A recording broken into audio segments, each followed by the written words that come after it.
پہلی جنگ عظیم میں جب مسلمان رسالے اور پلٹنے ترکوں کے خلاف لڑنے سے انکار کر چکے تھے، عراق کے محاذ پر انگریزوں کی حالت بہت بری تھی۔ ترکوں نے ان کے چھکے چھڑا دیے تھے۔ انگریزوں کا مسلمانوں پر اعتماد اٹھ گیا، اور یہ بھی ایک سیاسی چال تھی کہ انگریزوں نے مسلمانوں کو مسلمانوں کے خلاف لڑانے کی کوشش کی۔ ہر یونٹ میں ایک مولوی بھی ہوتا تھا جسے سرکاری خزانے سے تنخواہ بھی ملتی تھی۔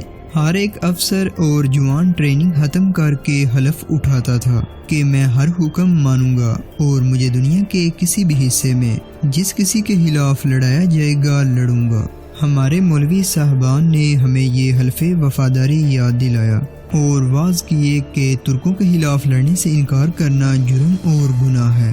افسوسناک امر یہ ہے کہ ان مولویوں نے اپنے مسلمان سپاہیوں کو درپردہ بھی کبھی یہ نہ بتایا کہ ترک جو جنگ لڑ رہے ہیں وہ جہاد ہے اور ہم جہاد کے خلاف لڑ کر کفر کا ارتکاب کر رہے ہیں۔ مگر مولویوں کو انگریز کی خوشنودی زیادہ عزیز تھی۔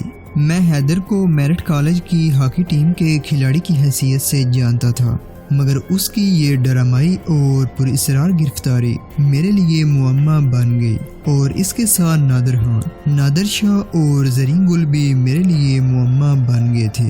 یہ لوگ کون تھے؟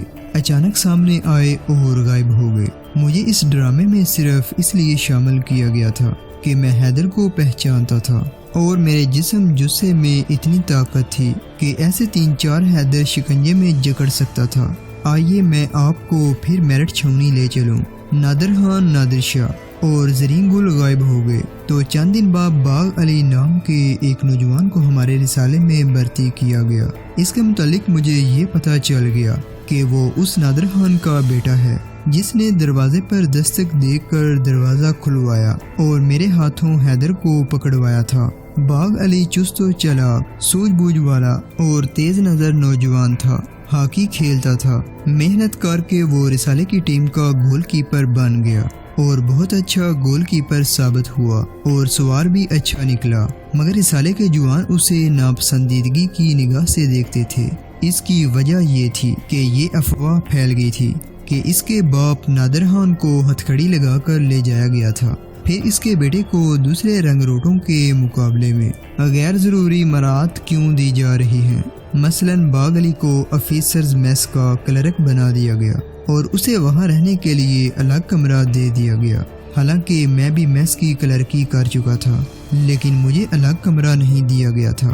کمرے کے علاوہ باغ علی کو میس سے مفت اور نہایت اچھا کھانا ملتا تھا۔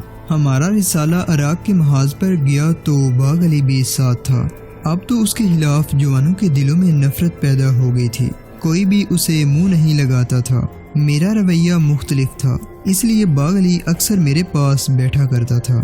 میں نے اس سے اس کے متعلق پوچھا تو اس نے بتایا کہ وہ واقعی نادر خان کا بیٹا ہے اور گوجر خان کا رہنے والا ہے۔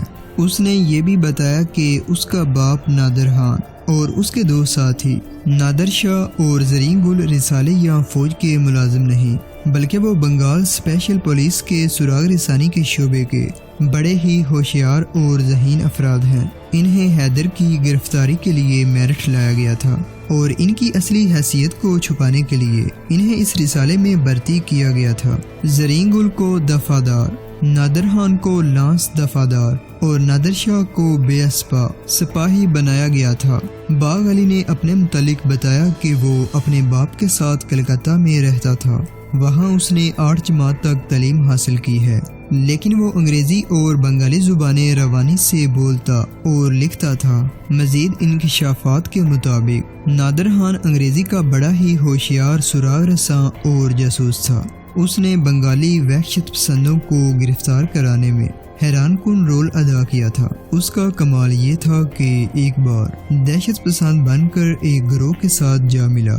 ان کے ساتھ اس نے دستی بم بھی بنائے اور پورے گروہ کو جال میں الجھا کر ایسے موقع پر گرفتار کرایا جہاں سے وہ نکل نہیں سکتے تھے۔ بمبئی میں کوئی زمین دوز گروہ کرنسی نوٹ بناتا تھا اور یہ جعلی کرنسی اصلی کے روپ میں منڈی میں چل رہی تھی۔ 1000 کوشش کے باوجود اس گروہ کا سراغ نہیں ملتا تھا۔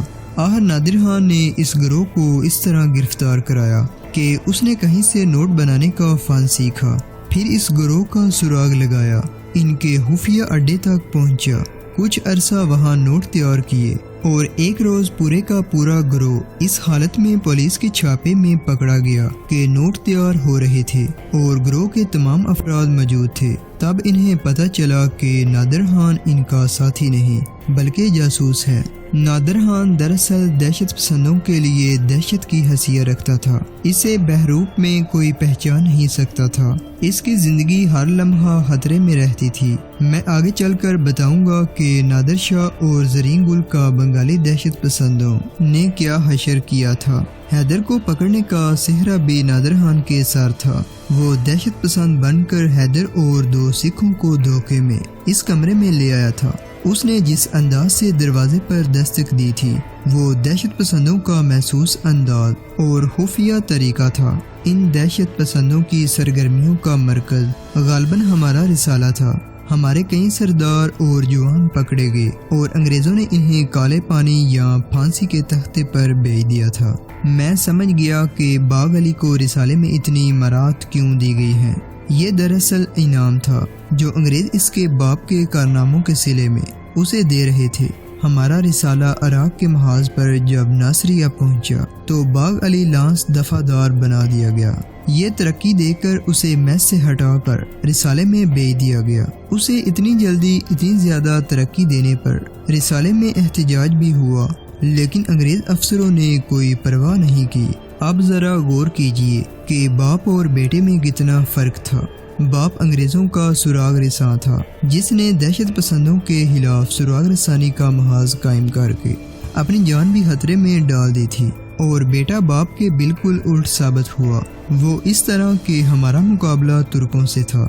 ایک روز ہماری ایک پارٹی آگے گئی، اس کا کمانڈر دفعہ باغ علی تھا۔ اس نے ایک مقام پر جا کر گھوڑے کا رخ ترکوں کے مورچوں کی طرف کیا اور گھوڑے کو ایڑی لگا دی۔ گھوڑا سر پٹ دوڑا، آگے سے ترکوں نے اس پر فائر کھول دیا۔ ایک روایت یہ بھی ہے کہ ہمارے مورچوں سے بھی اس پر فائر کیا گیا تاکہ وہ ترکوں تک زندہ نہ پہنچ سکے، لیکن دونوں طرف کے فائر کی ایک بھی گولی اسے نہ لگی اور وہ ترکوں سے جا ملا۔ باقی مسلمانوں نے تو ترکوں کے خلاف لڑنے سے انکار کیا تھا، لیکن باغ علی واحد مسلمان تھا جو ترکوں سے جا ملا اور اپنا گھوڑا اور ہتھیار بھی ساتھ ہی لے گیا۔